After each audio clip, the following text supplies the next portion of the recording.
La fille demanda au garçon s'il avait déjà entendu l'histoire de l'oiseau de l'enfer. Elle répondit que c'était un oiseau d'un livre que sa grand-mère lui lisait quand elle était enfant. Cet oiseau a un corps noir de jais, comme celui d'un corbeau, et des yeux rouge sang. Et si vous regardez dans ses yeux, il vous volera votre âme. Johanna croyait qu'Étienne lui avait volé son âme exactement de la même manière. Raguel est une zone modeste et inhabitée du nord.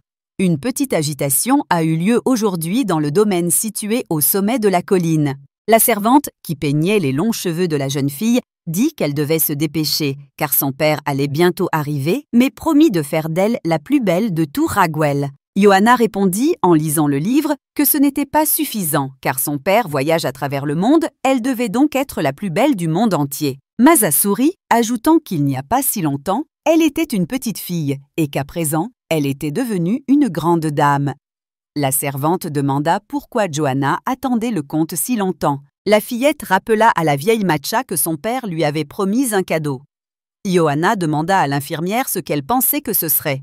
Une robe ou un livre, mais elle préférait un livre neuf. Eugénie, la fille du comte Jean, n'aimait pas vraiment les robes, mais elle voulait être jolie devant son père. Peut-être qu'alors il la regarderait, au moins un instant. Le vieux Massa dit à la jeune fille qu'elle n'avait rien à craindre, car elle était la plus belle personne qu'elle ait jamais vue. La jeune fille affirma que l'infirmière l'avait embarrassée. La messe lui jura, au nom de Sainte Diane, qu'elle était très belle. La servante avoua craindre qu'un marquis d'un état voisin ne l'épouse bientôt et ne l'enlève. Johanna reprochait à Massa de pleurer la nuit à cause de telles bêtises. Après tout, elle n'avait que 16 ans et n'avait même pas encore fait ses débuts dans la haute société. La jeune fille n'avait pas encore pensé au mariage. De plus, elle croyait que les jeunes hommes de la haute société ne s'intéressaient pas aux aristocrates ruraux comme elle. La nourrice, indignée, dit à la jeune fille qu'elle devait porter fièrement le nom du comte Eugène.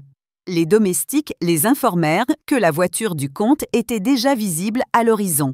Élie Evgenia, le frère de la jeune fille, était outré de l'avoir rencontrée sans sourire. Johanna s'excusa auprès d'Élie, expliquant qu'elle ne s'attendait pas à le voir. Son frère lui rappela qu'il était le maître de la maison en l'absence de son père, et qu'elle devait donc le saluer comme il se doit. Or, tout le monde savait que le garçon ne fréquentait que les maisons de jeu. Élie ajouta à sa sœur que ses cheveux étaient en bataille et qu'aucun époux convenable ne l'épouserait. Il lui recommanda de ne pas se montrer ainsi à son père. Johanna ne comprenait pas pourquoi son frère était toujours aussi en colère contre elle et pourquoi elle tremblait de peur à chaque fois qu'elle était près de lui, même si elle connaissait la réponse. Le vieux comte entra dans le salon et demanda si c'était lui qu'il rencontrait. Johanna commença à féliciter son père pour son arrivée, mais son frère l'interrompit et le félicita pour son retour à la maison. Johanna s'inclina devant son père et lui dit qu'elle était heureuse qu'il soit rentré sain et sauf. Élie lui demanda s'il avait terminé son travail dans la capitale. Le comte Eugénie Twain répondit « oui » et demanda aux enfants de le laisser se reposer du voyage, car les secousses dans la voiture l'avaient épuisé. Il demanda s'il s'était passé quelque chose pendant son absence. Élie répondit que tant qu'il serait là, son père ne pourrait pas s'inquiéter du domaine. Johanna se reprocha de ne plus avoir parlé à son père. Elle savait que c'était toujours comme ça avec elle. Tout le monde autour d'elle la traitait comme un fantôme. Le comte ordonna au domestique Joseph de faire entrer quelqu'un dans la maison. Earl Twain a déclaré qu'il vivrait avec ses enfants et qu'il fallait donc le présenter. Eli ne comprenait pas de quoi il parlait, et son père a répondu que c'était un cadeau qu'il leur avait promis. Johanna était heureuse d'apprendre ce cadeau, car cela signifiait que son père ne l'avait pas oublié. Mais elle fut choquée par ce qu'elle vit. C'était un garçon d'à peu près son âge, vêtu de haillons, couvert d'échymoses et d'égratignures. Sur sa main, elle remarqua la marque d'esclave de l'Empire Caspien. Quand Johanna regarda le garçon dans les yeux, elle fut effrayée, car elle se souvenait de la légende du corbeau de l'enfer, car il avait les mêmes yeux rouge sang.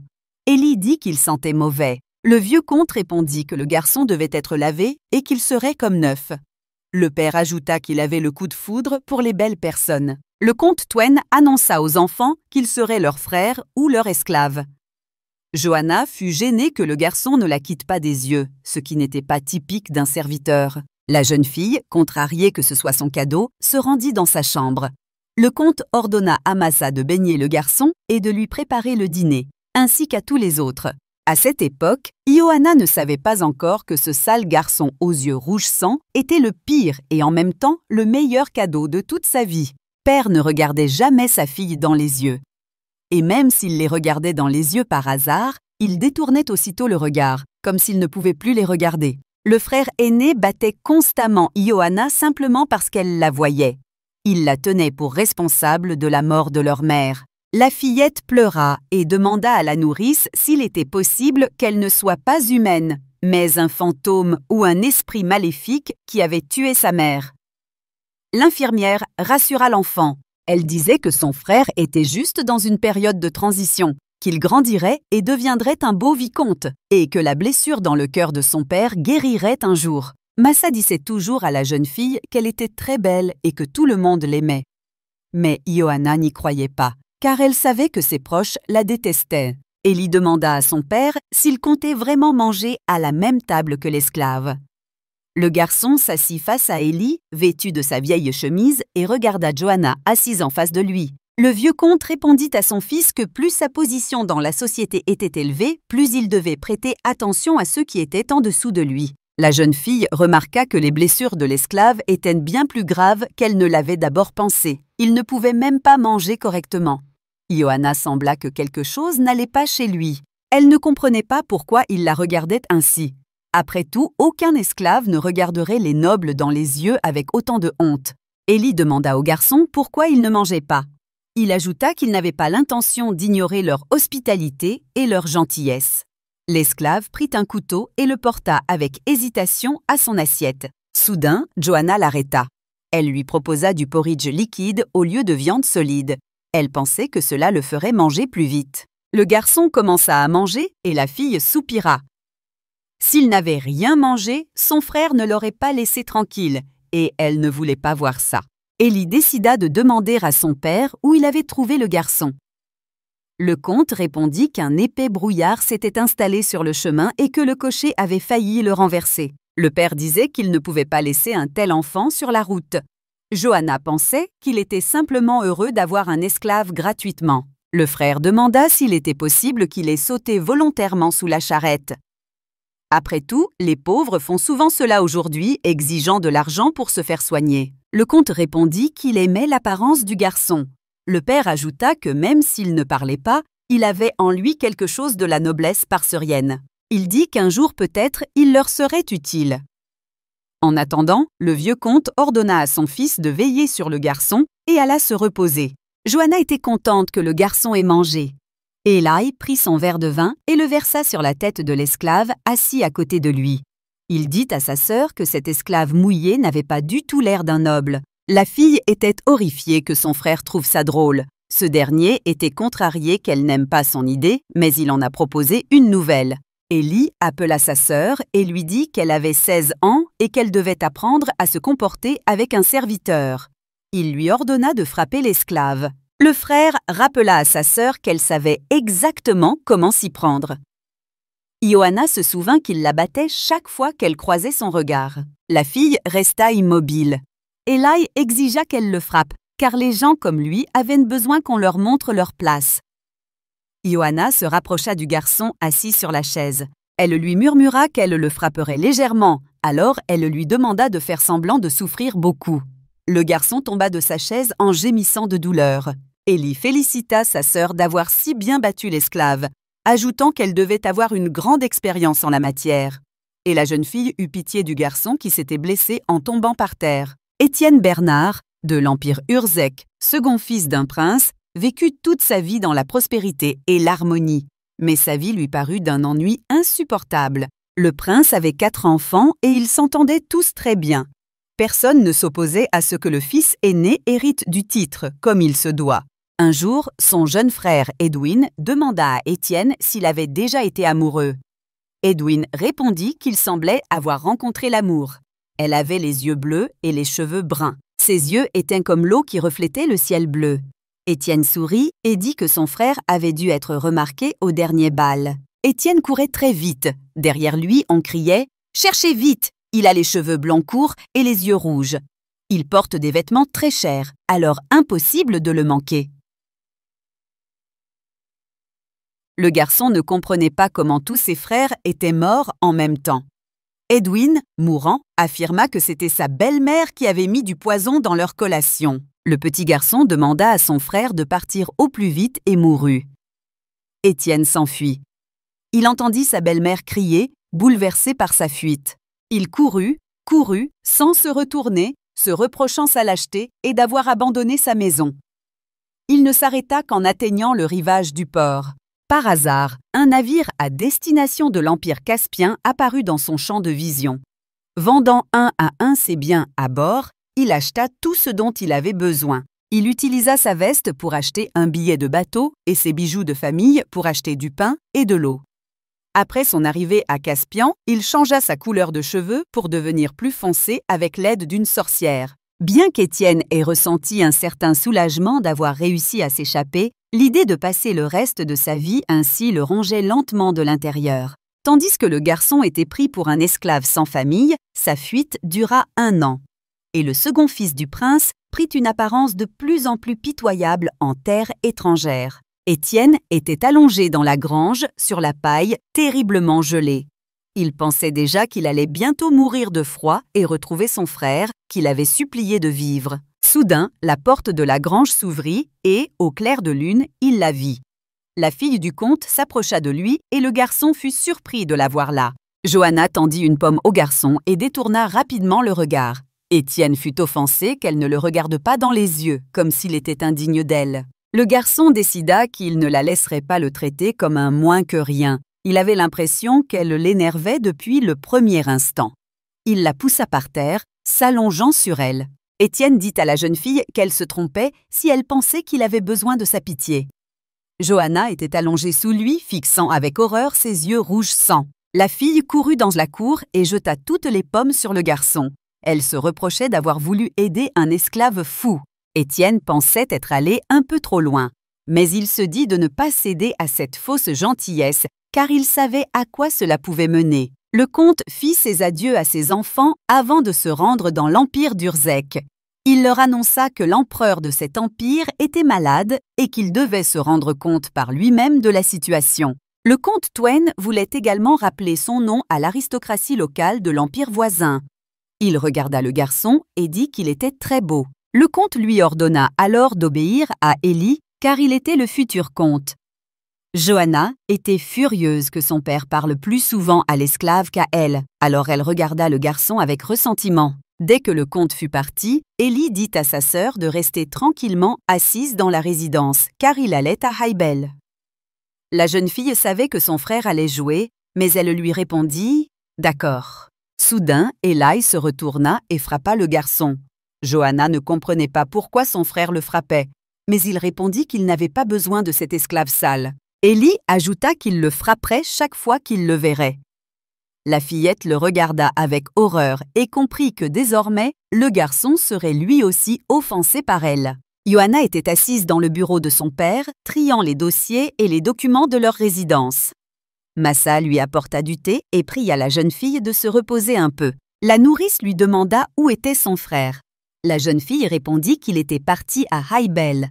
Massa fut très indignée que son maître soit reparti jouer. La vieille fille lui dit qu'il n'était pas convenable que le futur comte fréquente les maisons de jeu, car le vicomte avait un métier, gérer les territoires, et il lui imputa tout. Mais Johanna répondit à la nounou que s'occuper de Regvel était le devoir de la famille, et qu'elle ne pouvait donc pas rester les bras croisés si son frère n'était pas là. Massa la considérait comme sa défunte mère. La servante dit qu'elle devait aller vaquer à ses occupations. Mais elle supplia la jeune fille de ne pas s'approcher de l'esclave. Elle était très effrayée par ses yeux rouge sang. Elle lui rappela la légende de l'oiseau aux mêmes yeux et partit. Johanna se souvint de ce qui s'était passé entre elles cette nuit-là et pensa que c'était une bonne chose que la nounou n'en sache rien. Par hasard, la jeune fille se souvint que l'esclave, incapable de prononcer un mot, lui avait dit de ne pas avoir pitié de lui. Elle était furieuse qu'il les ait trompés tout ce temps. Étienne gardait alors des moutons et était en colère contre son maître qui le battait. Il pensa qu'il valait mieux fuir que de subir une telle situation. mais il entendit la voix d'une jeune fille qui accourut vers lui. Elle le gronda d'être capable de parler et de les piéger. Le garçon resta là, silencieux, à la regarder de ses yeux effrayants. Johanna voulut se rapprocher de lui, mais elle trébucha sur une racine d'arbre et tomba. Elle ne pouvait plus bouger sa jambe, et le garçon courut vers elle et lui demanda comment elle allait. Étienne lui tourna le dos et s'agenouilla. Elle savait qu'il voulait qu'elle grimpe sur lui. Elle ne le voulait pas, mais elle n'avait pas le choix. Alors qu'il la portait sur son dos, Johanna le trouva plutôt fort, malgré son apparence fragile. Elle se serra contre lui et respira son odeur. La jeune fille se surprit à penser qu'il sentait bon. À cet instant, elle se fichait de savoir si quelqu'un lui pardonnerait ou si son frère dirait qu'elle déshonorerait leur famille. La vieille Massa, passant devant la chambre d'Johanna, entendit des voix qui en provenaient et regarda à l'intérieur. Là, elle vit un garçon aux yeux rouges assis près du lit de la fille. La bonne lui a dit de partir, mais Johanna lui a tout expliqué. Le type lui a bandé la jambe qu'elle s'était blessée en marchant. L'infirmière craignait que l'esclave ne fasse rien de mal à la jeune fille. Celle-ci répondit qu'il ne lui avait rien fait de tel, mais elle se demanda « Peut-être l'avait-il fait ?» Plus tard, Johanna commença à observer en cachette le garçon qui travaillait dans le jardin. Il sentit sa présence et lui demanda pourquoi elle ne venait pas simplement la saluer. La jeune fille s'approcha de lui et le remercia de l'avoir aidé à panser sa jambe, lui disant que grâce à lui, elle guérissait plus vite. L'homme resta silencieux, ce qui mit la dame en colère. Elle décida de lui rappeler qu'il avait lui aussi quelque chose à lui présenter comme excuse. Elle faisait référence à l'incident où il l'avait renversé sur le sol de la grange. Johanna pensa que le garçon avait peur. Voyant son visage, elle lui assura qu'elle n'en avait parlé à personne, sinon il serait déjà mort. La jeune fille ajouta qu'elle aussi aurait des ennuis parce qu'elle avait rencontré un homme ce soir-là. Johanna s'apprêtait à partir lorsque l'homme l'arrêta d'un geste de la main. Il s'est excusé auprès d'elle et lui a dit qu'il n'aurait pas dû être aussi impoli envers la dame. Johanna lui a répondu qu'il aurait dû agir ainsi dès le début. Elle-même n'arrivait pas à croire qu'il ait changé si vite. La jeune fille dit à l'esclave qu'elle lui pardonnerait la première fois, mais qu'elle n'aurait aucune pitié la fois suivante. Le garçon sourit et la fille se demanda pourquoi elle lui faisait ça. Elle cessa de rire. Elle se souvint que son frère lui avait dit qu'il n'avait pas besoin d'esclave. La dame informa Étienne qu'à partir de ce jour, il serait son esclave personnel. Il devait désormais satisfaire tous ses désirs. Le garçon ne s'attendait pas à cela et resta silencieux. Johanna lui prit alors la main et le tira, lui disant qu'elle lui montrerait tout Raguel. Arrivés au sommet de la colline, ils purent tout voir. Étienne, voyant cette beauté, sourit. Et la jeune fille, voyant son sourire, fut heureuse qu'il lui plaise. Elle fut même un peu surprise qu'il sache faire plus que froncer les sourcils. Si Johanna le pouvait, elle écrirait une lettre à sa mère. Elle lui raconterait comment quelque chose d'incroyable lui est arrivé, comment un jour le prêtre a amené un esclave avec lui. C'était un garçon aux yeux rouges, du même âge qu'elle. Massa lui interdit même de lui parler à cause de ses yeux rouges effrayants, comme ceux d'un oiseau de l'enfer. Mais en tant que maîtresse de tout Raguel, elle entend agir selon ses propres convictions. Si elle possède toute la résidence, pourquoi devrait-elle éviter un esclave? Quand il est avec elle, il fait tout pour elle. S'il voit des roses, il se blesse les mains pour en cueillir une pour elle, juste pour qu'elle ne se blesse pas. Johanna suggéra au garçon de courir aussi vite que possible jusqu'à la colline la plus proche. Il fut surpris, mais courut après elle. La fille gagna et ils s'allongèrent dans l'herbe pour se reposer. Étienne regarda d'abord le ciel, puis la jeune fille. Ses yeux étaient comme le ciel azur. Ils étaient allongés côte à côte, se regardant dans les yeux. Le garçon trouvait cette fille un peu étrange pour une comtesse. Lors de leur première rencontre, elle était modeste. Il lui semblait donc qu'elle avait un caractère réservé. Mais il s'est avéré qu'elle était prête à se précipiter n'importe où, sans ménager ses efforts, et qu'elle n'était pas opposée à faire quelque chose que les femmes nobles méprisent habituellement. Ils passèrent de plus en plus de temps ensemble. Puis, alors qu'ils étaient dans la pièce, Johanna aperçut la voiture de son frère par la fenêtre. Elle ordonna au garçon de s'asseoir tranquillement dans le garde-manger. Étienne entendit Ella crier sur sa sœur et la frapper. Le garçon se reprochait de ne pas avoir su la protéger, elle, sa famille, sa maison, son clan. Élie raconta à sa sœur qu'il avait entendu des rumeurs selon lesquelles elle passait beaucoup de temps avec un esclave. Il n'était donc pas étonnant qu'elle sente mauvais. La fille répondit que le garçon ne faisait que son travail et qu'il prenait un bain tous les jours. Le frère la frappa de nouveau parce qu'elle protégeait l'esclave. Il lui demanda si elle était déjà tombée amoureuse. La jeune fille lui jura qu'elle n'avait rien fait de honteux.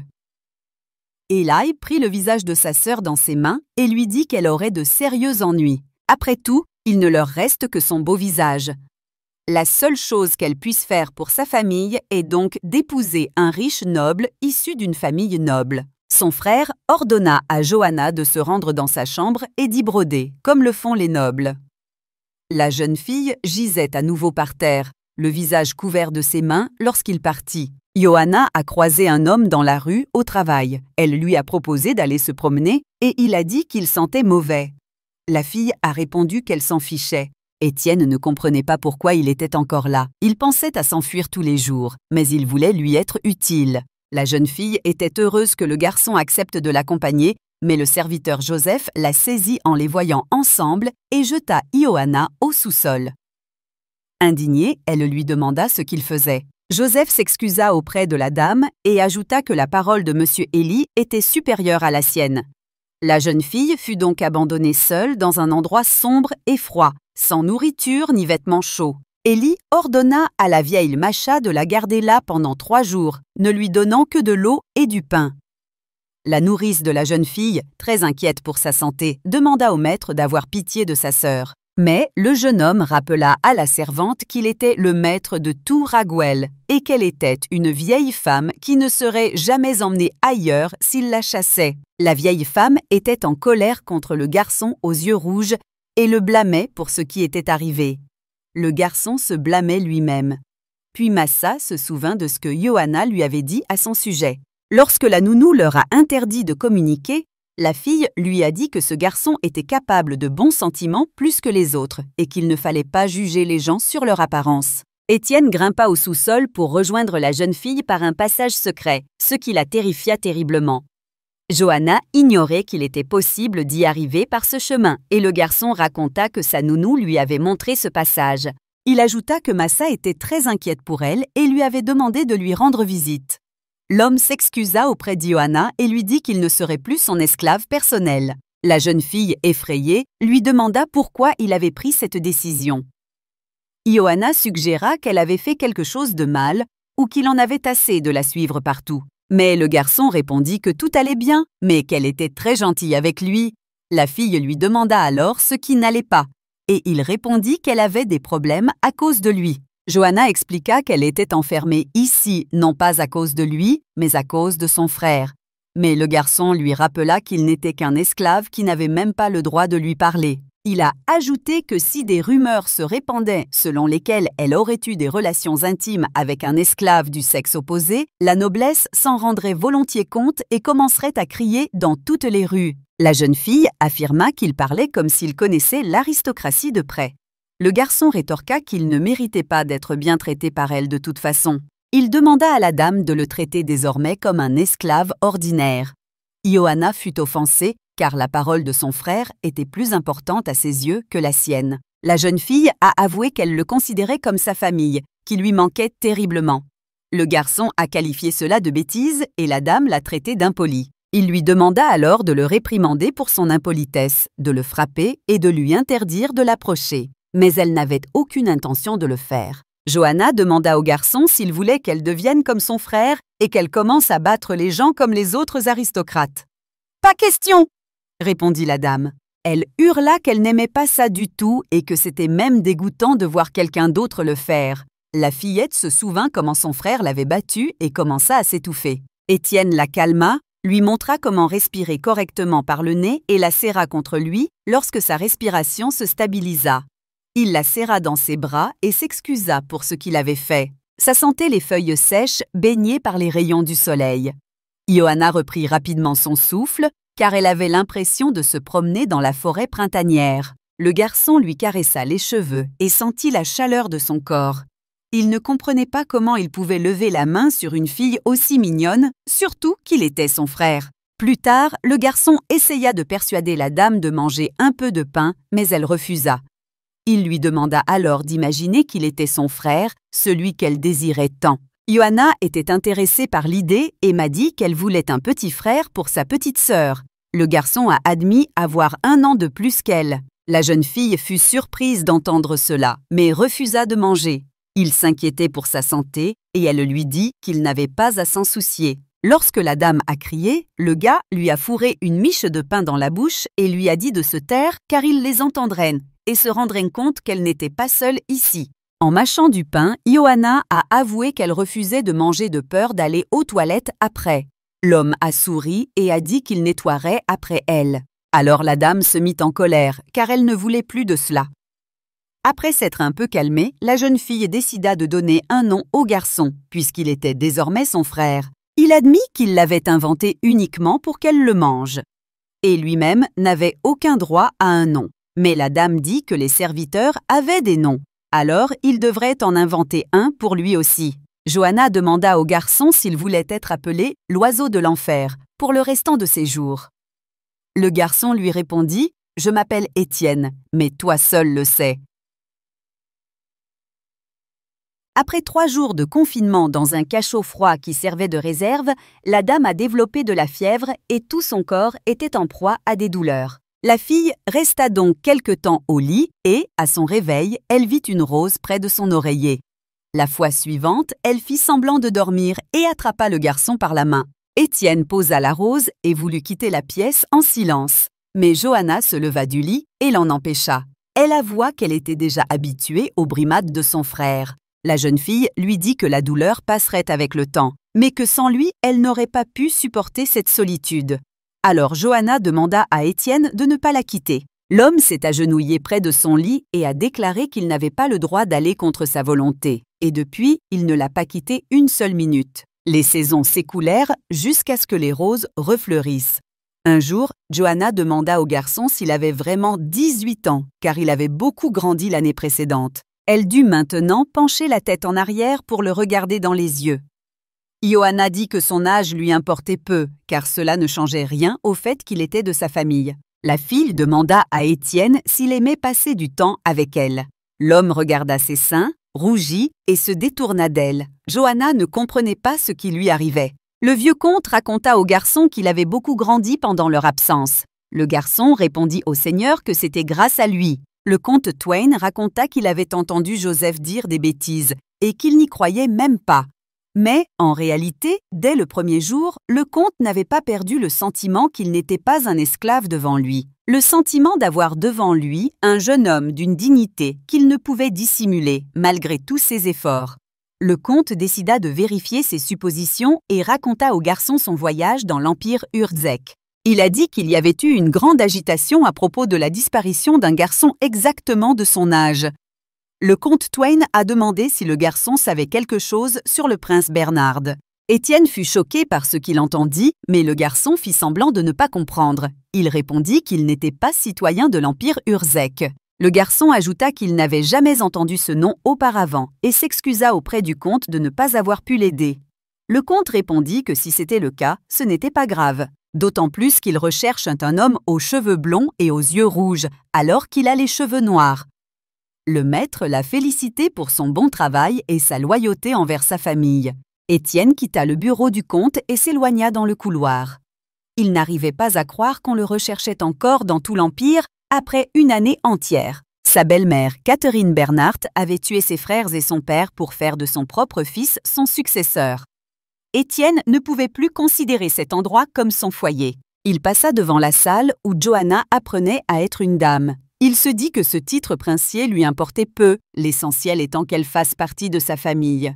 Lorsqu'Étienne entra dans la grange, il y vit Johanna. Elle lui raconta que son frère avait invité un homme d'affaires à ouvrir un bal en l'honneur de ses débuts. Le garçon demanda s'il n'était pas encore rentré. La fille répondit qu'il savait que son frère était rarement à la maison. Elle supposait qu'il possédait une villa à Highbell. Pendant ce temps, dans la ville de Highbell, Élie serrait dans ses bras sa bien-aimée Élisabeth Desmarais. Il lui demandait pourquoi elle ne lui avait pas dit qu'elle l'attendait ici et qu'elle ne rentrerait pas chez elle. La jeune fille répondit que son père ne parlait que de l'addiction au jeu et des dettes de son fiancé. Elle s'était donc enfuie car c'était insupportable. Ellie remercia la mariée pour sa confiance et dit qu'il comprenait les sentiments de son père. Après tout, il ne voulait pas donner sa fille unique à un noble du village. La jeune fille cria qu'il n'était pas un paysan et qu'elle en avait assez des nobles. Elle dit qu'elle voulait juste être avec l'homme qu'elle aimait et que cela lui suffirait. Élisabeth Desmarais est la fille unique du marquis de l'Empire Caspien. Elle et Ellie se sont rencontrées il y a 1 an lors d'un bal organisé par la famille Desmarais. The young girl found herself captivated by his striking looks. As though under a charm, she was irresistibly drawn toward this man.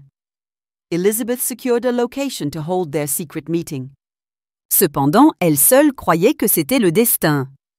Alors qu'Ellie rentrait chez lui en calèche avec son serviteur, il lui dit qu'il en avait assez de jouer à l'amour avec cette fille. Il ajouta que ce serait formidable si sa fiancée était aussi sensible qu'elle et passait son bras autour de la taille de la servante. Elle répondit que la dame était folle de lui. Ce n'est donc qu'une question de temps avant que le marquis de Desmarais ne cède à l'égoïsme de sa fille unique et bien-aimée. Ellie en rêvait pour accéder à la fortune de la famille Desmarais. Il pourrait alors se débarrasser de la propriété de Ragwell qu'il détestait et construire une luxueuse résidence à Highbell. Il promit à sa maîtresse de lui offrir une pierre précieuse. La servante essayait de calmer Madame Élisabeth pour qu'elle ne pleure pas. La fille souffrait parce qu'Ellie ne l'avait plus embrassée. La servante lui rappela que le jeune homme lui avait juré qu'il ne la toucherait pas jusqu'à ce que leur relation soit annoncée publiquement avec toutes les formalités. Cela fit pleurer encore plus la dame, car elle considérait Eli comme un gentleman, comme il n'en existe plus aujourd'hui. Élisabeth rappela à l'assistante que son père avait même refusé l'illustre comte Noah. La jeune fille pensa donc que son père ne la laisserait certainement pas vivre avec Ellie.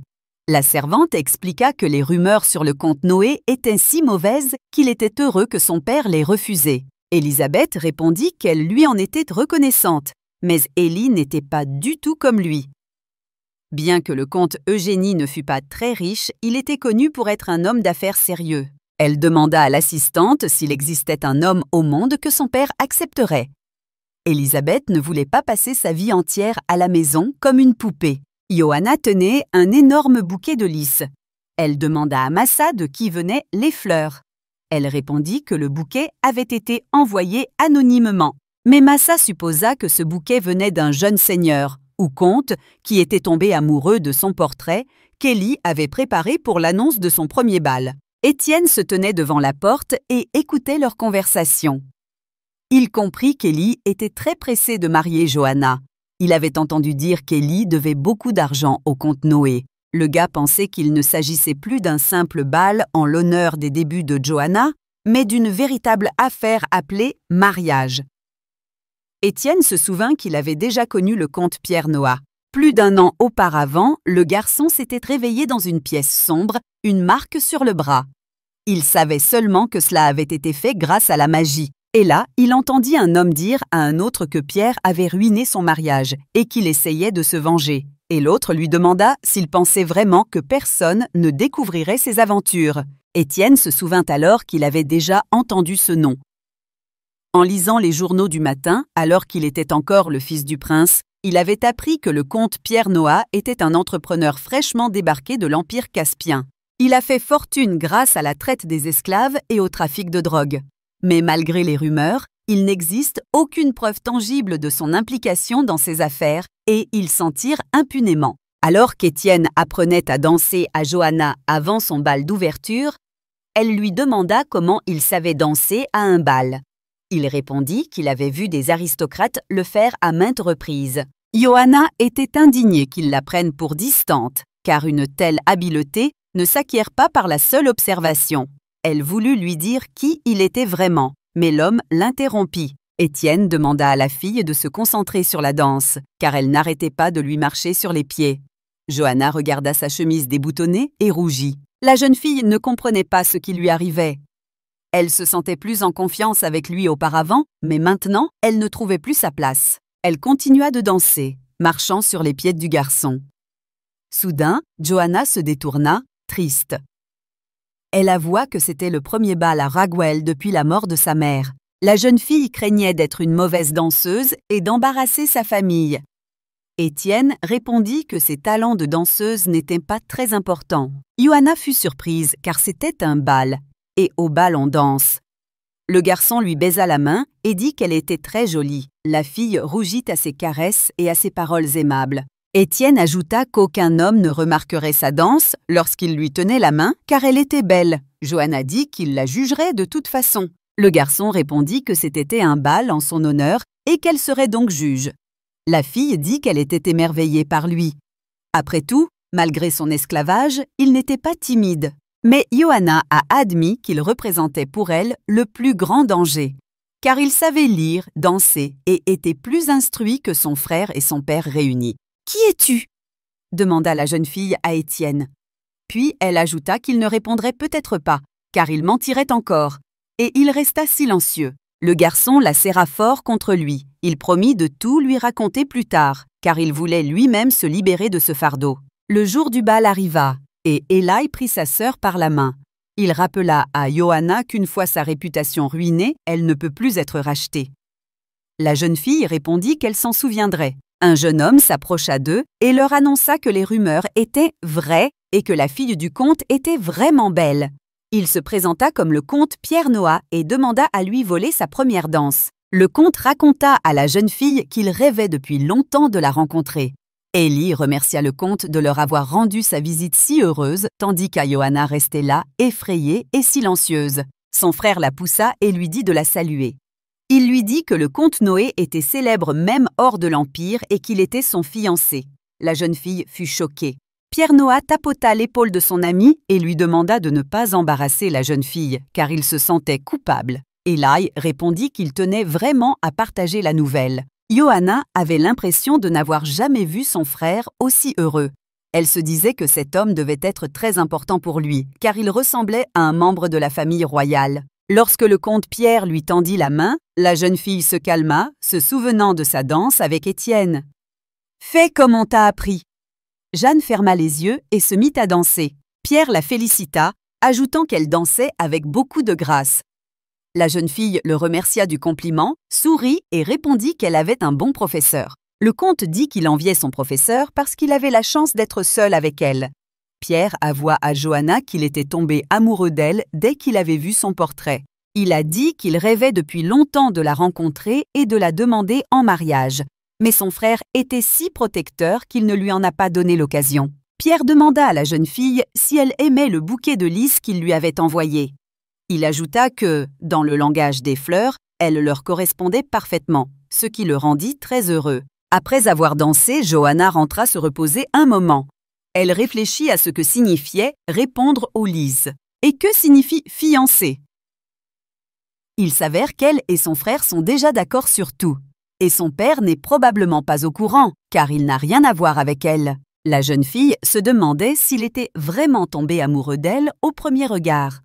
Était-ce possible? Après tout, il ne savait absolument rien d'elle. Johanna se demandait si elle pourrait un jour l'aimer. Puis, elle se souvint qu'Étienne avait promis d'être là, mais qu'il n'était pas venu, et elle en fut triste. Ses pensées tristes furent interrompues par des jeunes femmes qui s'approchèrent d'elle. Elles admirèrent sa beauté et lui racontèrent combien elles attendaient de la rencontrer. Toutes les filles avaient à peu près son âge. Elles admiraient son talent, mais Johanna pensait déjà qu'elle se ferait peut-être des amis. Mais une des filles demanda alors où habitait Lady Johanna, car c'était un village et elle ne pouvait pas y vivre. Elle ajouta qu'elle voyait Monsieur Eli tout le temps à Highbell. Johanna serra les poings et se reprocha de vouloir se lier d'amitié avec elle. Ces dames, comme toutes les autres, n'appréciaient les gens que pour leur richesse. La jeune fille raconta tout d'elle-même, en quelque sorte.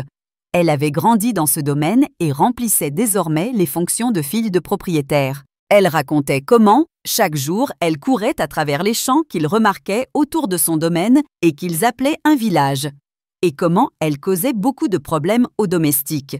Les dames ont ri de son histoire et l'ont trouvée drôle. Johanna voulait parler de sa famille, mais un jeune et bel homme en costume rouge l'a interrompu. Il a dit que la famille du comte Eugène était une famille qui, de génération en génération, avait vaincu ses ennemis à la périphérie de Raiguel et donné au monde de braves chevaliers. Utilisant Raiguel comme rempart, elle avait toujours défendu la beauté de la nature caspienne.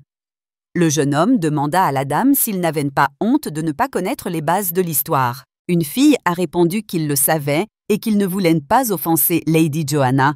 Ils étaient juste inquiets qu'elle soit toute seule ici. Une autre dame chuchota à son amie à propos des yeux du garçon et elles décidèrent de partir. Joanne dit à Étienne qu'elle s'en serait occupée elle-même. Le garçon répondit qu'il n'avait fait qu'égaliser leurs forces, car ils étaient tous les trois contre elle seule. Alors la fille le regarda attentivement et lui demanda où il avait trouvé ce costume. Étienne répondit que le vicomte Élie l'avait jeté et qu'il l'avait récupéré, mais qu'il ne fallait pas gâcher une bonne chose. Jeanne dit que cela lui allait très bien. En fait, le costume allait même très bien au jeune homme. La jeune fille comprit qu'Étienne n'était définitivement pas issu d'une famille simple, car après un petit nettoyage, il était devenu méconnaissable. Joanna se demandait ce qui était arrivé au garçon. Il n'avait clairement pas sa place dans ce village. Étienne lui demanda si elle allait bien, car il pensait qu'elle avait un teint malsain. Il demanda si le comte Noé lui avait dit du mal, car il lui semblait qu'elle se sentait seule. La jeune fille lui demanda s'il avait tout vu. Étienne répondit qu'il était là depuis le début, veillant sur elle. Joanna demanda si on pouvait avoir le coup de foudre. Elle lui raconta que le comte Noé avait dit être tombé amoureux d'elle rien qu'en regardant son portrait. La jeune fille ne comprenait pas comment on pouvait aimer sans connaître quelqu'un. Étienne demanda si Jeanne accepterait une proposition du comte. La jeune fille répondit que son avis ne serait même pas sollicité dans cette maison. Si un homme riche, comme le comte Noé, s'intéressait à elle, son frère ne laisserait jamais passer une telle occasion, et son père s'en fiche complètement, alors il ne s'y opposerait certainement pas. Le jeune homme fut surpris par le calme de la jeune fille et lui demanda si elle méprisait sa famille pour l'avoir vendue. Joanna ne comprit pas pourquoi il disait cela. La jeune fille répondit qu'elle ne les aimait pas, mais qu'elle ne voulait pas les haïr, car ils étaient sa famille. Elle craignait qu'une fois qu'elle aurait cédé à la haine, elle ne puisse plus les aimer. Étienne répondit que si tel était le cas, il irait accomplir ses devoirs officiels. Joanna lui demanda s'il serait son ami si elle se mariait. Le garçon répondit qu'il la protégerait jusqu'à la fin de ses jours, car il avait juré d'être son esclave. Étienne décida alors de la haïr. Joanna prit contact avec Étienne. Elle lui demanda de la réconforter et de lui montrer de l'affection. La jeune fille confia qu'elle avait depuis longtemps observé la manière dont il la regardait. Étienne embrassa Joanna et lui dit qu'elle était sa seule et unique personne. Puis le garçon lui demanda pourquoi elle n'était apparue dans sa vie que maintenant, alors qu'il avait tout perdu. La jeune fille lui dit qu'elle l'aimait. Étienne lui avoua qu'il était heureux qu'elle l'aime autant qu'il l'aimait et lui promit d'être toujours à ses côtés, puis il se réveilla. Le jeune homme lui dit que, quel que soit son futur mari, il ne serait pas aussi proche qu'avec lui. Il lui suffirait donc de venir se coucher dans ses bras. Pierre Noah, regardant par la fenêtre du bureau de M. Élie, dit qu'il avait pitié de sa sœur car elle avait passé 17 ans ici. Élie dit à son ami que c'était pour le mieux, car elle apprenait tranquillement les tâches ménagères. Pierre dit qu'il pensait qu'elle avait un amant. Le frère de Joanna répondit que c'était absolument impossible, car elle avait été élevée par une noble dame qui ne voulait sortir avec personne avant d'avoir atteint sa majorité. Pierre était indigné que son ami le trouve si jeune. Il ajouta qu'à sa façon de danser, on voyait qu'elle avait dansé avec un homme plus d'une fois.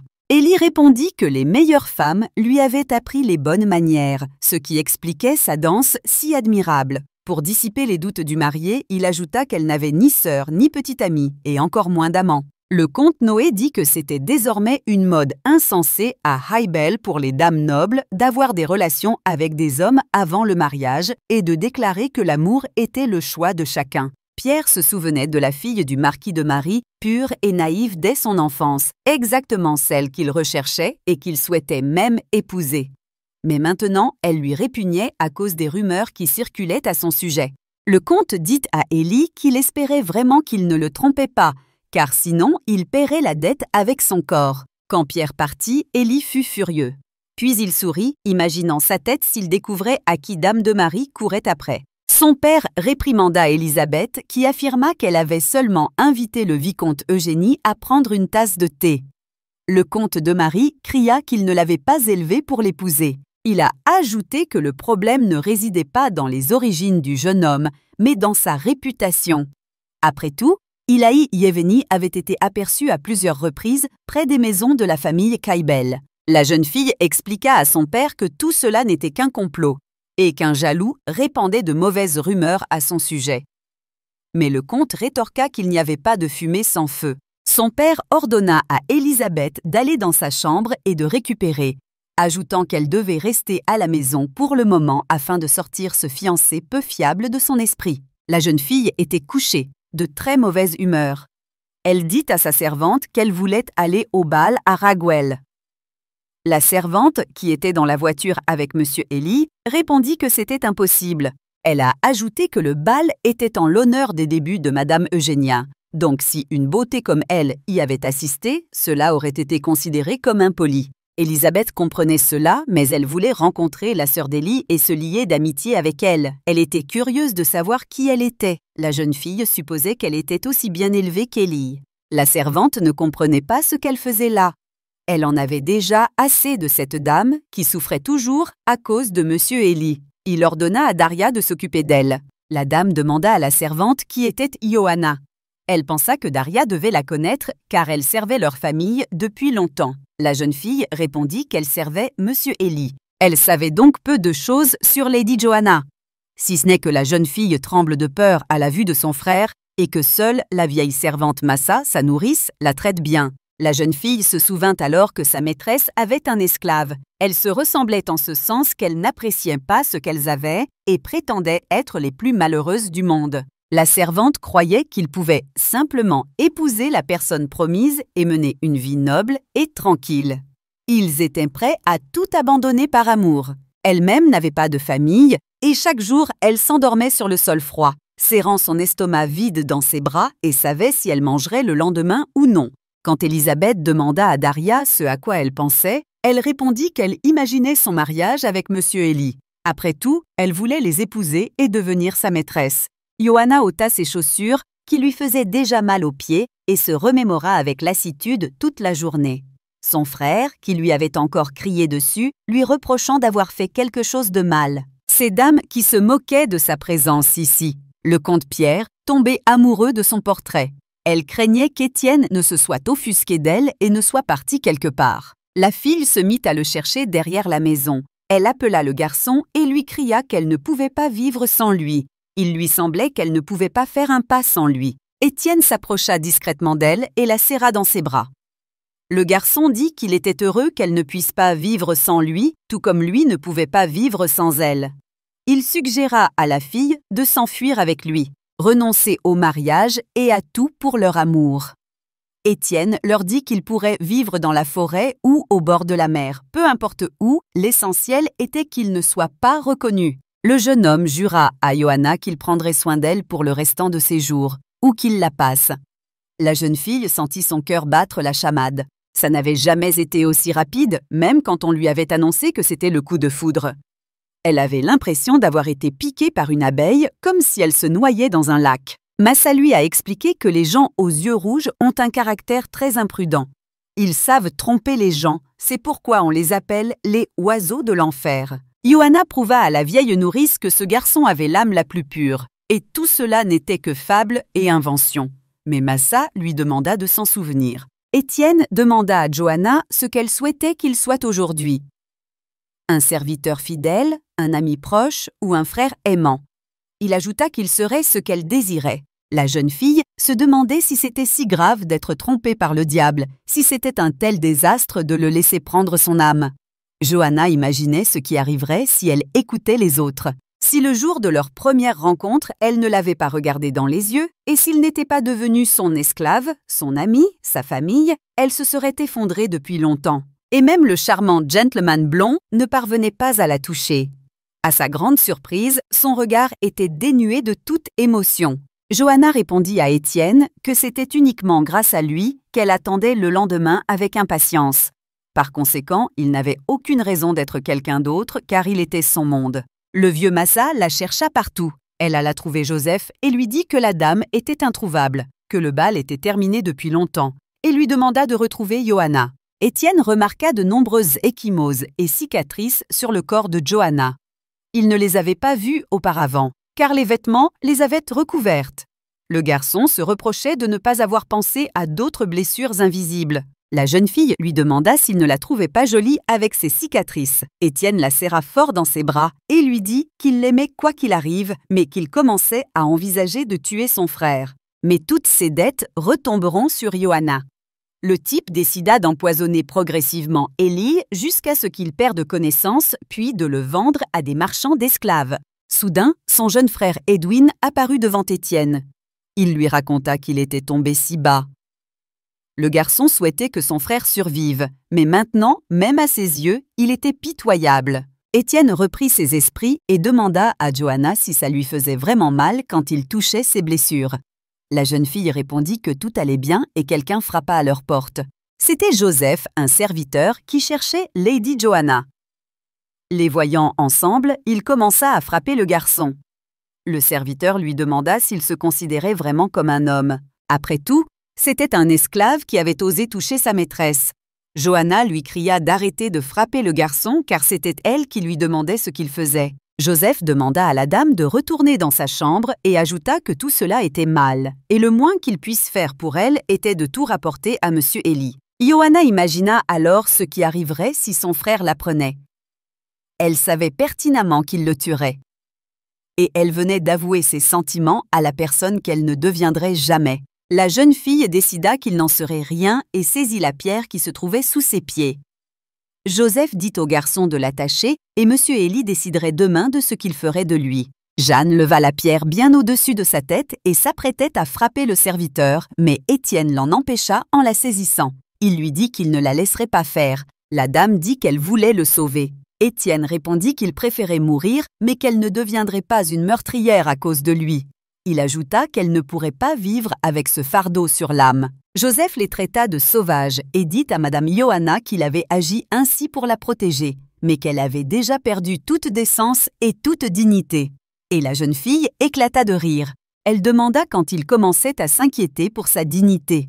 Après tout le monde dans cette maison avait depuis longtemps fermé les yeux sur elle et la traitait comme un fantôme. Johanna dit à Joseph qu'il pouvait faire ce qu'il voulait à son frère, mais que s'il faisait quoi que ce soit au garçon, elle se suiciderait. Le serviteur demanda à la dame si elle devait abandonner si imprudemment sa noble vie pour un esclave.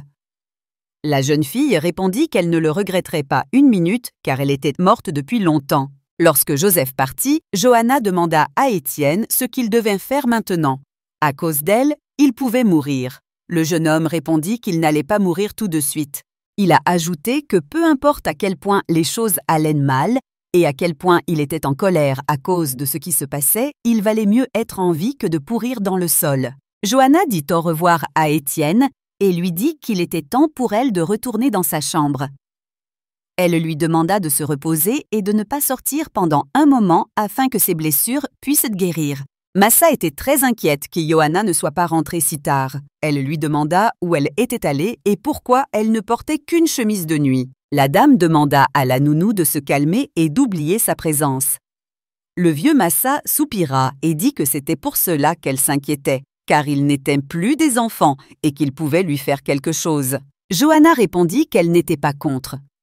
Après tout, il avait comblé le vide de son cœur par sa seule présence, et lui seul pouvait le faire. Elle rappela à la nounou que ce garçon était un cadeau de son père et qu'elle avait donc le droit d'en faire ce qu'elle voulait. Elle lui expliqua qu'ils passaient tout leur temps ensemble depuis plus d'1 an. Massa dit qu'elle savait que M. Élie avait arrangé un mariage avec le comte. Elle comprenait donc son comportement, mais elle ne la laisserait pas faire de bêtises avant le mariage. Johanna s'est mise à hurler qu'elle devait épouser quelqu'un qu'elle n'aimait pas, quelqu'un que son frère avait choisi pour elle parce qu'il lui devait de l'argent. Maintenant, elle était forcée de vivre avec quelqu'un qu'elle n'aimait pas. Et tout ce temps, jusqu'à la fin de ses jours, elle vivra, sans jamais cesser de penser au garçon qui l'a touchée au plus profond de son âme et avec qui elle s'est sentie heureuse. Lorsqu'elle et Étienne se dirent au revoir, Johanna pensait qu'ils se reverraient le lendemain. Mais leur prochaine rencontre n'était que dans 5 semaines. Et avant cela, la vieille Matcha avait appris à la jeune fille à broder. La dame lui avait dit qu'elle n'avait aucun talent. La nourrice l'avait rassurée. Personne n'avait ce talent au début. Quand la fillette commença à se fatiguer, elle demanda sans cesse à la nounou d'aller se promener dans la cour. Mais celle-ci refusa. Cette fois, la raison était qu'il pleuvait dehors. Johanna était indignée que la nourrice interdise à sa maîtresse de sortir. La jeune fille savait que le problème n'était pas la pluie, mais que la servante ne voulait pas qu'elle voie Étienne. Madame Johanna marchait dans le couloir jusqu'à sa chambre et ne pouvait s'empêcher de penser à Étienne, qui avait besoin de soigner ses blessures, et maintenant elle n'avait même pas le droit de sortir. Son frère la rattrapa dans le couloir. La jeune fille avait peur que Joseph lui ait tout dit. Elle pensait déjà à ce qui allait arriver à son amant. Mais Élie lui sourit, ce qui surprit grandement la jeune fille, et l'informa que leur père allait venir leur rendre visite. Son frère ordonna à Johanna de se préparer, car le comte Noé avait invité leur famille chez lui. Élie ajouta que la propriété du comte Noé était impeccable et qu'elle devait donc veiller à ce que personne ne pense qu'elle était du village, et elle devait impressionner le comte par son apparence. Assise dans la voiture, Johanna se rappelait qu'elle n'avait jamais pensé à quitter Reguel. Son père lui demanda s'il leur avait été difficile d'organiser le bal sans lui. Élie répondit que c'était facile pour lui et qu'il lui fallait maintenant que le mariage se passe bien.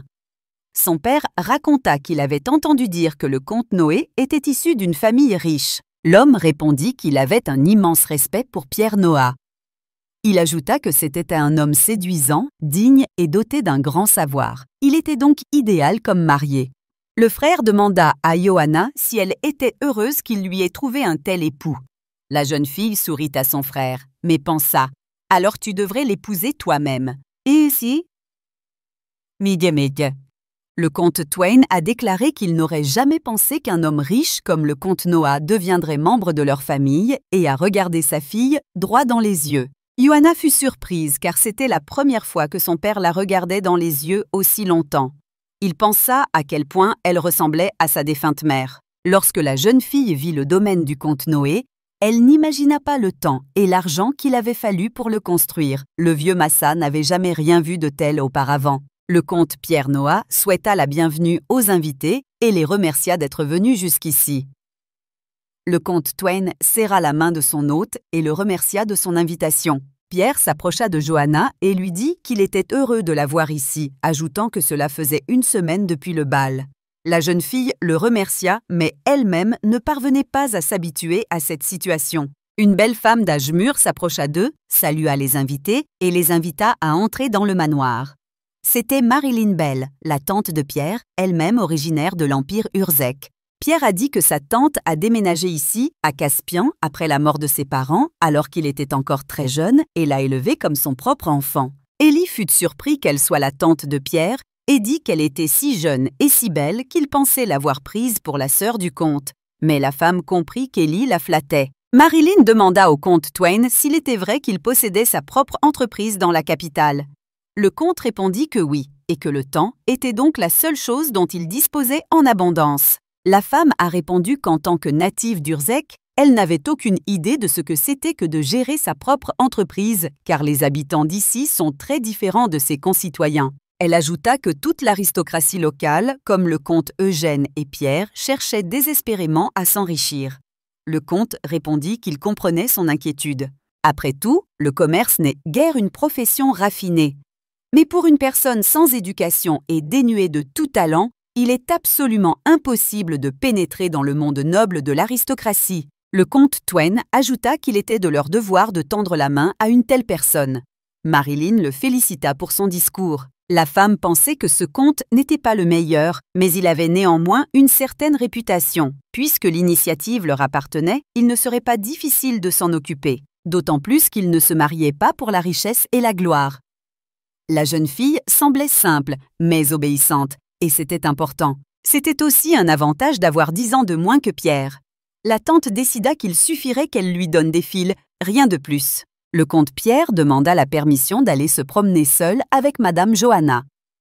Élie accepta volontiers, ajoutant que sa sœur adorait les promenades.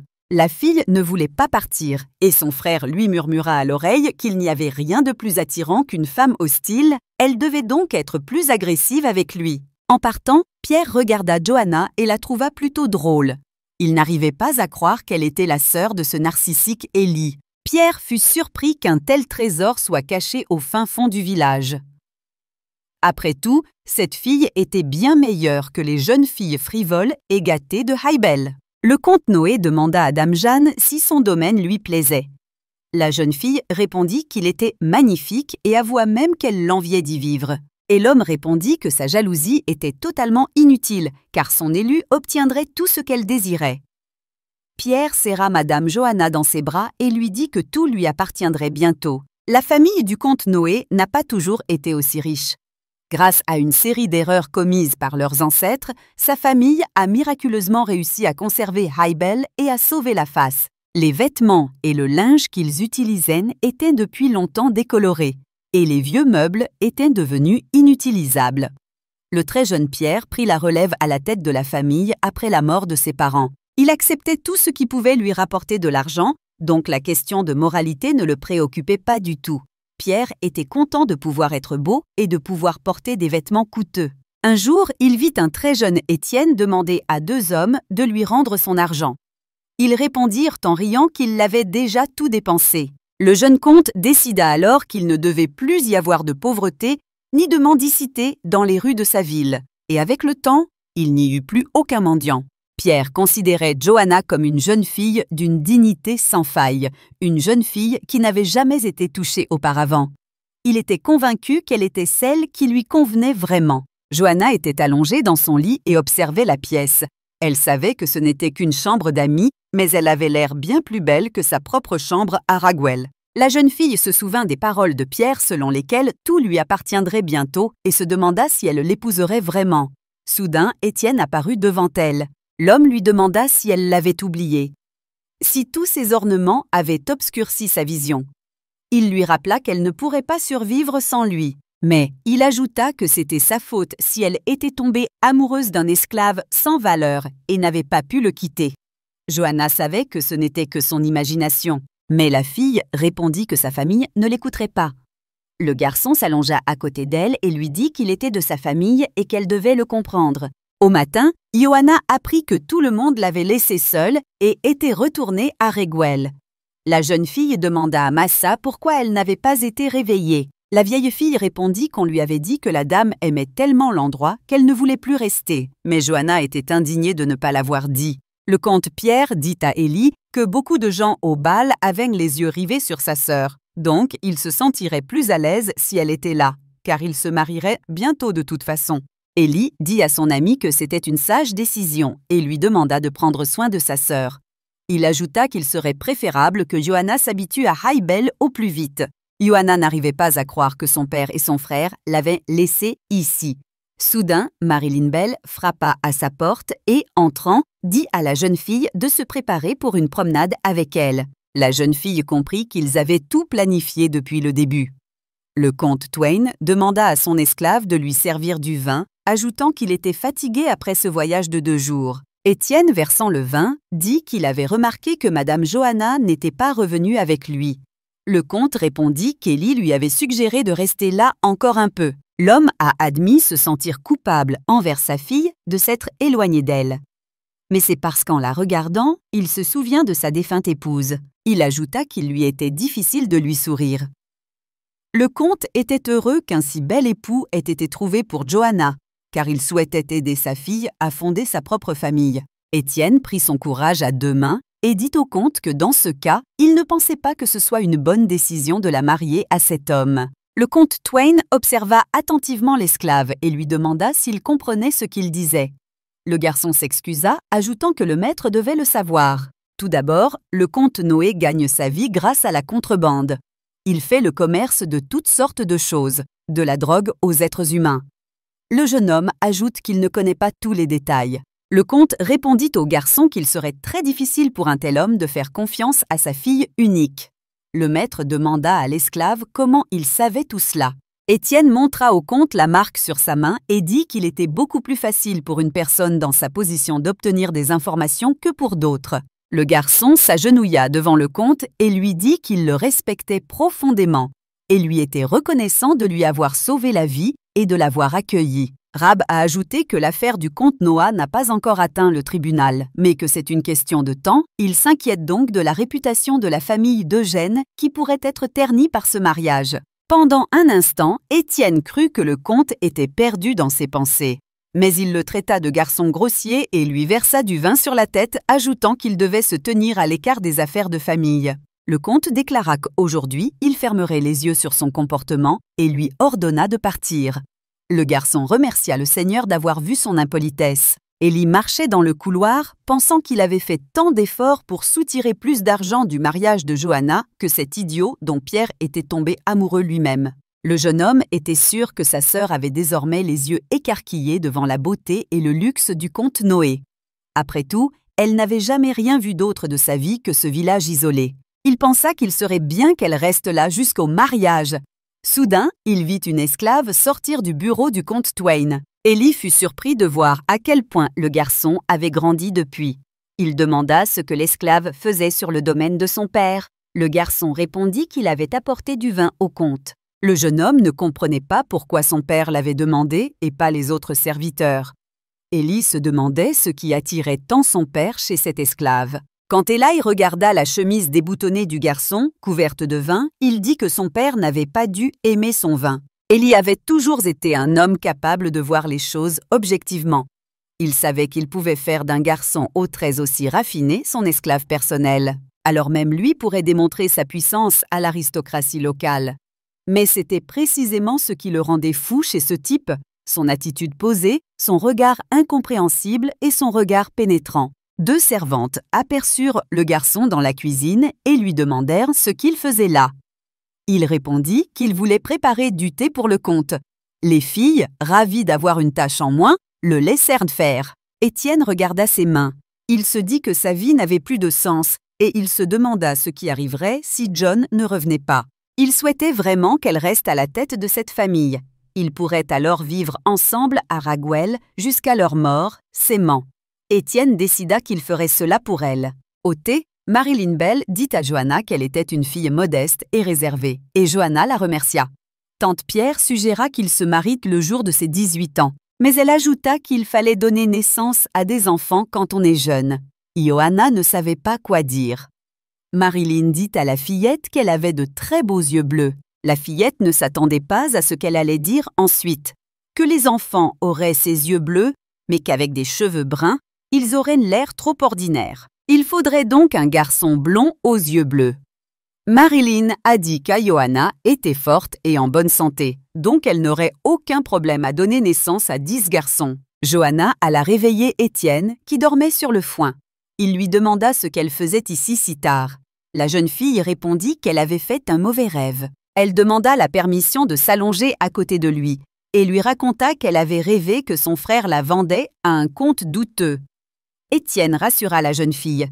Ce n'était qu'un rêve. Après un moment, Johanna s'est excusée auprès du gars pour les conditions dans lesquelles il vivait, mais a dit qu'elle ne pouvait rien y faire. Le jeune homme répondit que ce n'était pas grave, car c'était bien mieux que de dormir au bord de la route. Il ajouta qu'il n'y avait aucun autre esclave au monde pour lequel sa maîtresse s'inquiéterait autant. Johanna a raconté avoir vu son frère le pousser de l'échelle.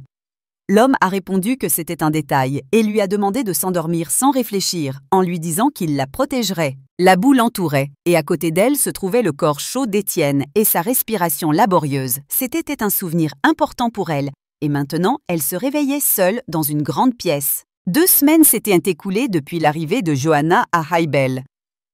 Les journées monotones s'enchaînaient, elle passa du temps avec le comte Noé, et le reste de la journée, Madame Bell lui enseigna les bonnes manières dignes d'une épouse de comte. Marilyn lui parut belle. Rien qu'à la regarder, elle apprenait déjà. À un moment donné, Johanna s'est rendu compte qu'elle commençait à s'adapter à cette vie luxueuse et au paysage extraterrestre qui l'entourait. Mais elle ne parvint jamais à s'habituer au comte Noé. Aussi simple d'esprit fût-elle, la jeune fille comprenait ce qui se cachait derrière son regard. Il la désirait, comme Étienne l'avait désiré dans la cabane. Johanna voulait partager son expérience avec Étienne. Elle lui raconterait comment une fille du village s'était retrouvée dans une luxueuse résidence. La jeune fille, qui l'accompagnait à travers champs, doit maintenant épouser le comte et devenir une noble dame. Tout le monde appelle cet endroit un paradis, mais pour elle, ce n'est rien de plus qu'une prison. Son regard était de plus en plus attiré vers les couples qu'on appelait ici malheureux et pauvres, car il semblait à la jeune fille lui ressembler à elle et à Étienne. Le comte Pierre dit à Johanna qu'il avait remarqué qu'elle se sentait mal à l'aise lorsqu'il était seul. La jeune fille répondit que ce n'était pas le cas, l'appelant Monsieur Noé. Pierre lui demanda combien de temps elle comptait l'appeler Monsieur. Le jeune homme ajouta qu'il souhaitait que sa bien-aimée l'appelle Pierre. Johanna regarda son assiette et pensa qu'elle menait une vie monotone et dénuée de sens. Cette vie n'était pas pour elle. Étienne prépara à nouveau du thé pour Monsieur Élie et dit aux servantes qu'il était devenu fasciné par le processus de fabrication du thé et qu'il le préparerait désormais tous les jours. Les filles étaient ravies qu'il le fasse pour elles, alors elles prirent le plateau sans poser de questions pour l'apporter au monsieur. Le garçon demanda si Monsieur Élie avait aimé le thé la dernière fois. Une servante répondit qu'il était habituellement difficile, mais que cette fois-là, il avait bu le thé sans rien dire. Le garçon lui demanda alors de ne pas révéler au maître que c'était lui qui l'avait préparé. Après tout, un maître n'apprécierait peut-être pas qu'un esclave lui prépare du thé. Après leur départ, Étienne sortit une bouteille de poison de son gant. Élie s'approcha de la maison où l'attendait la bonne Daria. Il se plaignit d'un violent mal de tête et lui demanda si la dame était à l'intérieur. Daria répondit « oui ». Et Élie pensa que peut-être sa tête lui faisait constamment mal à force de réfléchir à la meilleure façon de marier Johanna et de payer ses dettes. Lorsqu'il entra dans la maison, Élisabeth l'attendait. Il se demanda pourquoi elle était là, mais il la salua comme si elle était sa bien-aimée. Remarquant qu'elle était en larmes, il lui demanda s'il était la raison pour laquelle elle était si triste et s'excusa de ne pas avoir pu lui rendre visite pendant si longtemps. La jeune fille répondit que ce n'était pas seulement ça, mais qu'elle pleurait parce que son père s'opposerait à leur relation jusqu'à sa mort. Élie suggéra de rencontrer son père. De cette façon, il pourrait dissiper tous les doutes de son père à son égard. Le jeune homme demanda si cette rencontre pouvait être organisée. Élisabeth répondit qu'elle avait besoin de savoir s'il l'aimait vraiment. Élie dit à la jeune fille qu'il l'aimait plus que tout au monde et lui demanda si elle était si triste parce qu'il n'était pas venu depuis longtemps. Mais la jeune fille resta silencieuse. Elle se souvint des paroles de son père. S'il l'aimait vraiment, il n'aurait pas osé faire une chose pareille. Après tout, il avait annoncé au bal que sa sœur épousait le comte Noé. Mais il fréquentait la résidence du comte Noah depuis longtemps. Son père raconta à Élisabeth qu'Élie comprenait parfaitement leur lien avec la famille de Pierre Noah. Et maintenant, il dit l'aimer, mais il donne lui-même sa sœur en mariage à l'ennemi de sa bien-aimée. Il n'est donc rien d'autre qu'un vil scélérat, avide d'argent et de gloire. Le comte demanda à sa fille si un tel homme pouvait rendre sa femme et ses enfants heureux. Le père répondit qu'il la laisserait partir seulement pour qu'ils puissent se séparer. Élisabeth demanda à Élie s'il était vrai que sa sœur épousait le comte Noé. Le jeune homme répondit que la rumeur était déjà parvenue jusqu'à Ibel. Élie affirma que c'était vrai et lui demanda si c'était la raison de son chagrin. Il promit que ce mariage ne l'affecterait en rien. Alors le garçon commença à lui jurer un amour éternel. Mais la jeune fille savait que si Madame Eugénie épousait le comte Noé, son mariage avec Élie n'aurait jamais lieu. De plus, il ne serait pas dans l'intérêt de Madame Johanna de lier son destin à celui d'un homme comme le comte Noé. Après tout, immédiatement après le mariage officiel, la réputation de la famille d'Evgueni s'effondrerait. Élisabeth se demanda si M. Élie ne savait tout simplement pas ce qui se disait à propos du comte Noah. La jeune fille répondit que cela pourrait lui sembler déplacé, mais que cela concernait sa famille. Et elle lui demanda s'il était possible qu'il change d'avis quant au mariage de sa sœur avec ce comte, car les rumeurs à son sujet ne lui convenaient tout simplement pas. Élie l'interrompit et dit que Johanna et Pierre s'aimaient, donc on ne pouvait pas s'immiscer entre eux et compromettre leur bonheur. Il ajouta qu'au début, ces rumeurs l'inquiétaient lui-même, mais Johanna répétait sans cesse qu'elle l'aimait et qu'elle voulait ce mariage quoi qu'il fasse. Élie décida donc que sa sœur ne devrait pas avoir à se donner la peine d'être avec elle maintenant. Élisabeth répondit que ce n'était pas vraiment une rumeur concernant le comte Noé. Et Élie lui demanda si elle était prête à s'interposer entre deux amants simplement parce que sa famille était impliquée dans la trahison. Il ajouta que si tel était le cas, il était déçu, car elle ne valait pas mieux que son père et il était parti. Élisabeth ne comprenait pas pourquoi il l'avait quittée à nouveau.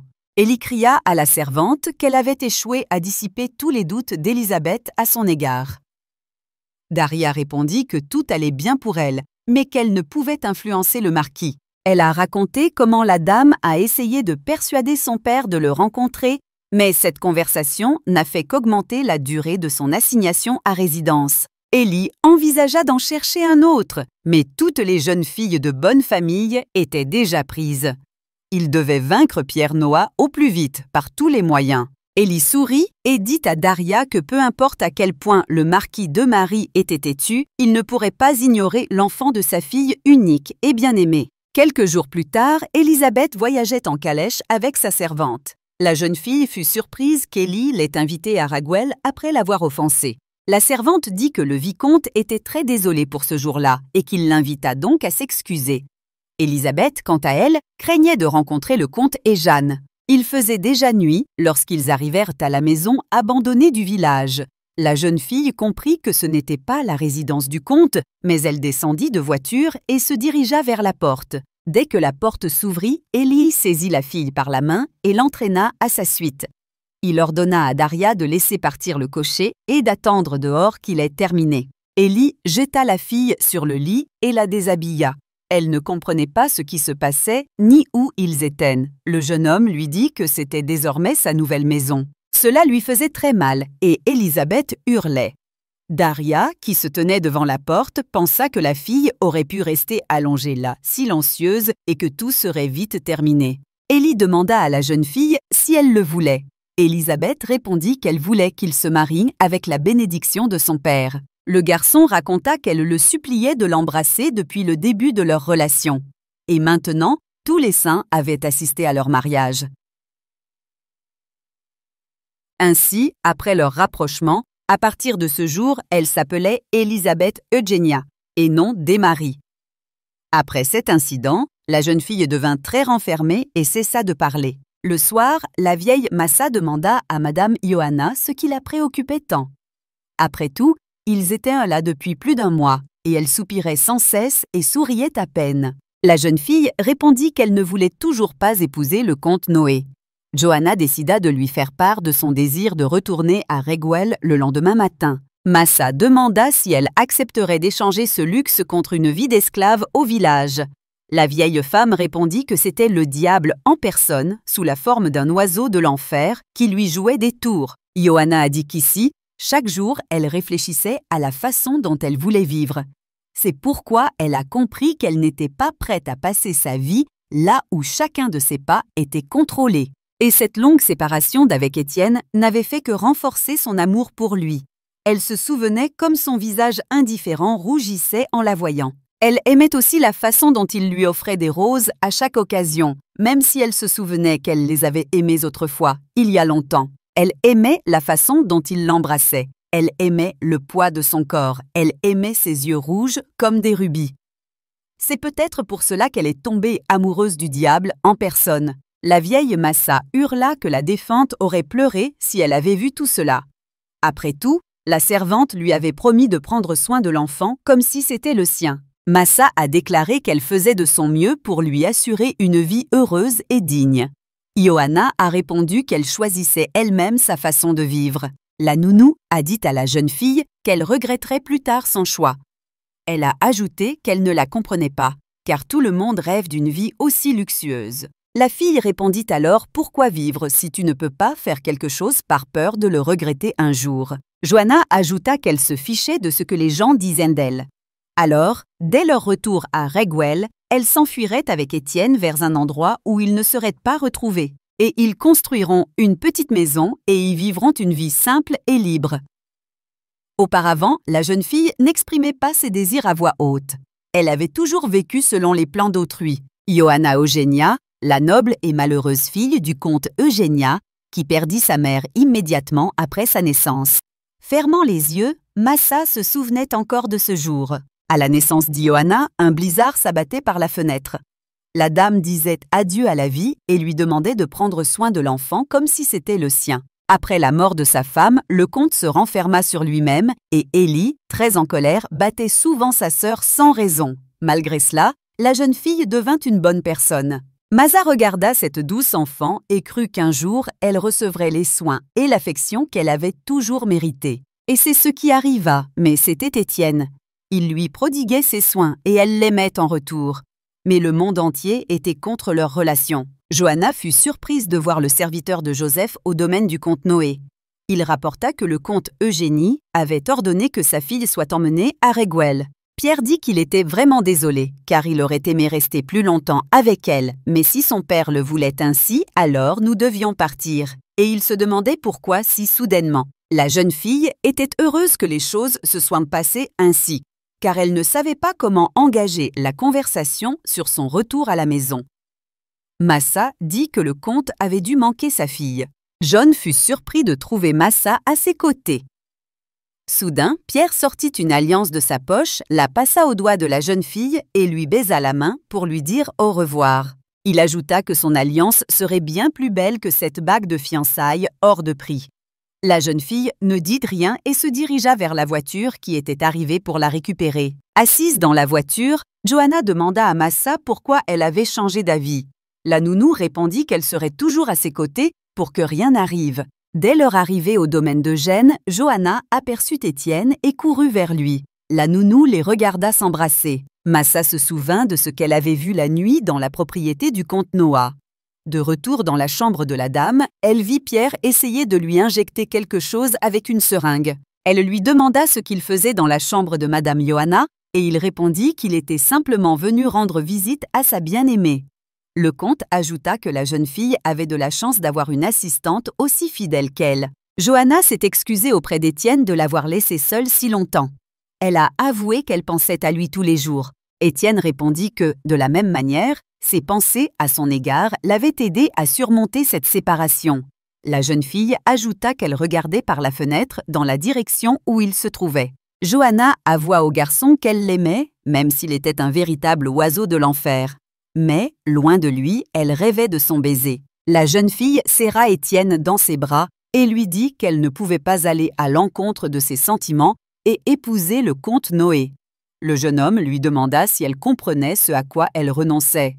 Après tout, c'est un simple esclave qui n'a absolument rien. Johanna répondit que, bien qu'il soit un esclave, son cœur ne bat pas quand il n'est pas à ses côtés. Ils doivent donc s'échapper pour se rendre à la cérémonie de mariage, qui aura lieu au début du printemps, le jour de sa majorité. Étienne lui demanda comment elle allait quitter Reguel, qu'elle aime tant. La jeune fille répondit qu'elle le quitterait de toute façon quand elle se marierait, donc elle ne voulait pas regretter le reste de sa vie pour quelque chose qu'elle n'avait pas fait. Johanna demanda à Étienne ce qu'il pensait de la fugue.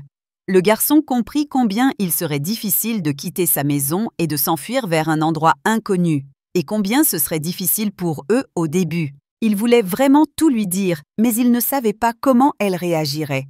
Alors il répondit que même si le soleil et la lune échangeaient à leur place, il ne cesserait pas de l'aimer. Étienne comprit que Johanne était la seule personne dans sa vie qu'il pouvait encore protéger. Il ajouta qu'il l'accompagnerait partout, même en enfer. Et ce jour-là, il devint véritablement son esclave. Quand le soleil illumina ses cheveux, Johanna vit la chevelure blonde d'Étienne et dit qu'elle lui allait à ravir.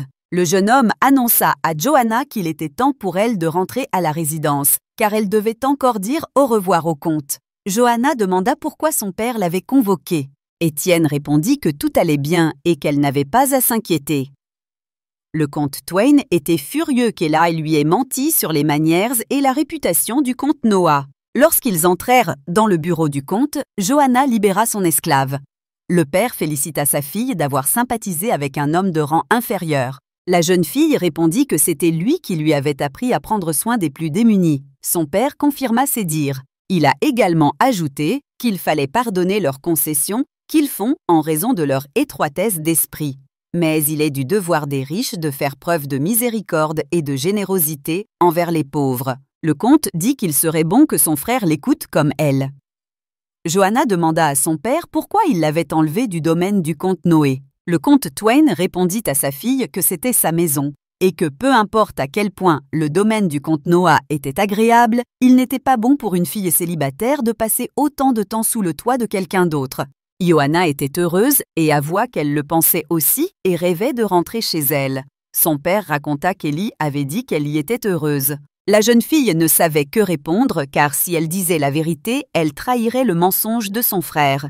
Le comte, voyant son hésitation, lui demanda directement si elle voulait épouser Pierre Noah. Johanna fut surprise que son père lui demande son avis, mais avant qu'elle puisse répondre, il lui dit qu'il n'était pas intéressé par leur mariage avec un représentant de cette famille. Mais si elle aime Pierre autant que son frère le dit, alors il ne sera pas contre ce mariage. Johanna cria « non ». Elle ajouta qu'après le bal, elle avait de nombreux admirateurs. Ainsi, si nous attendons encore un peu, des candidats encore meilleurs apparaîtront. Le comte répondit que nous pourrions aussi chercher un époux dans d'autres empires, par exemple celui d'Urzek. Le père a déclaré qu'il avait offert à sa fille un choix. Rester à la maison à Raguel pendant un certain temps jusqu'à ce que ses fiançailles avec le comte Noah soient oubliées ou partir en voyage à l'étranger. Johanna pensa que c'était une excellente occasion d'échapper à son frère avec son esclave. Elle accepta donc avec joie l'offre de son père. Allongée dans la salle de bain, la jeune fille repensait à ce qui était arrivé à son père. Il n'avait jamais parlé aussi longtemps et maintenant, il la regardait dans les yeux. Elle ne pouvait pas croire qu'il lui avait permis de ne pas épouser le comte Noé et qu'elle allait bientôt partir à l'étranger avec Étienne. Lorsque le garçon a pris le voyage dans son empire natal, il ne savait pas exactement ce qu'il ressentait, mais son cœur se serra lorsqu'il vit John lui enseigner sa langue maternelle. Dans l'empire Urzek, à la résidence du prince Bernard, la princesse Catalina Bernard a demandé à son propre fils Louis pourquoi il renonçait à son titre. Elle lui rappela que leur famille n'avait pas d'héritier de sang du prince Bernard, qu'elle serait donc dissoute et que tous leurs biens iraient à la cour impériale. Louis répondit qu'il ne voulait en aucun cas détruire sa famille, mais qu'il voulait connaître son frère Étienne, car c'était lui qui devait reprendre le titre de droit.